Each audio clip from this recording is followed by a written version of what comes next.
I welcome you to this series of the USA Keeping Up with the Trend. This series will be various episodes of randomly chosen representatives from the University of San Agustin student body trying online trends.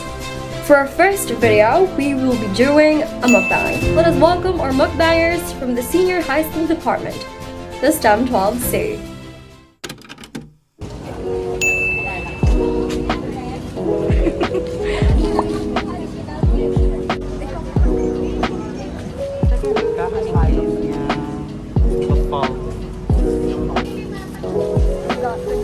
Finally have the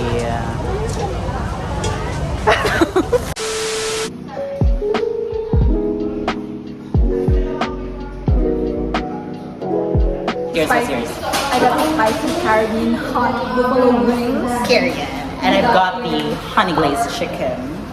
We're not gonna go. 3, 2, 1.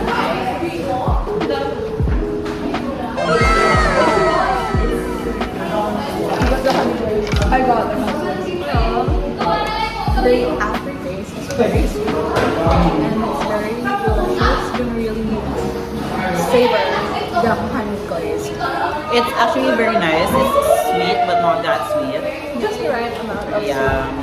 So we're gonna start telling our insights about this school. I think overall it's very welcoming. And because at first, I was a new student here, right? I'm in a new environment, I'm meeting a lot of new people. I'm having a hard time going with the flow with them, you know, meeting new people is very hard for me. But my classmates, they're very welcoming to me. I didn't have a hard time catching up. I love them so much, and as the school ends, I think I'm gonna miss them so much, especially this girl. She's that sentimental. That's that. Yeah. Yeah. Bye.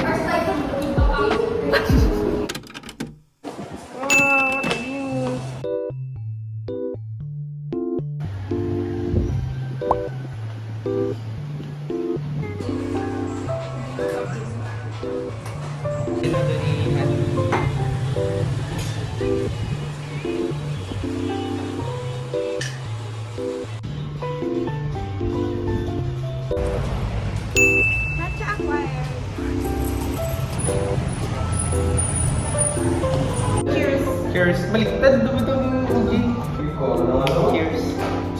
Yeah.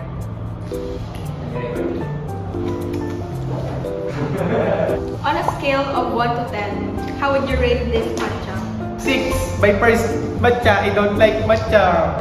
Ako, I rate this 7.5 out of 10 because di siya very creamy. Pero for its price, 85 lang siya. It's very good. So next, share mo ang experiences mo sa San Ag.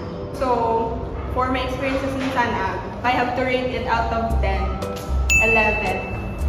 I love San Ag. Insert I love USA na meme. I love San Ag because there's a sense of community. Like, I feel na very belong here. Oh, here. The activities, like, ang sa Senior High School Fest, ang sa Uni Week, as well as ang classmates, STEM 12C. Yeah, I love them so much. For me, I would rate University of San Agustin out of 10, 100. Because, you know why? You know why? San Agustin, even though it's only a year in face-to-face San Agustin, but was very fun and very exciting. Many memories, STEM C, and I love STEM C so much. STEM C lang number 1. STEM C, let's go! I love you so much. That's our vlog. Thank you. Bye-bye. Bye-bye.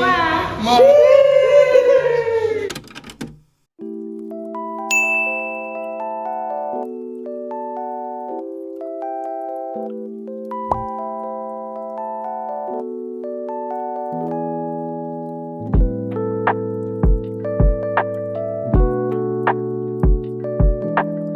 Bale, ang gaan namon makdo na lang kay muni amo na crave harap.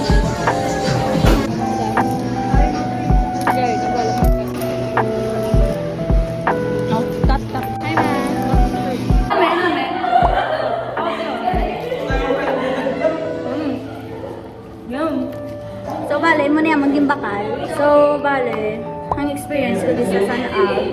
Ano na experience ko maglantaw, banda. Kaya sa old school ko dando, wala kami kawa banda. Kaya gamay lang ang gamay lang ng place. Ano kita na, nag-improve gid kita in a way nga maka-socialize with others. Yeah, diba? Na education, pag ibalali, so good. Like, damo ko na learn diri sa San Ag. Ano yung loan na nakuha ko sa San Ag? Yeah, so pretty. And that concludes this video of USA Keeping Up with the Trend. But fret not, ladies and gentlemen, because this is only the first of many. Follow for more.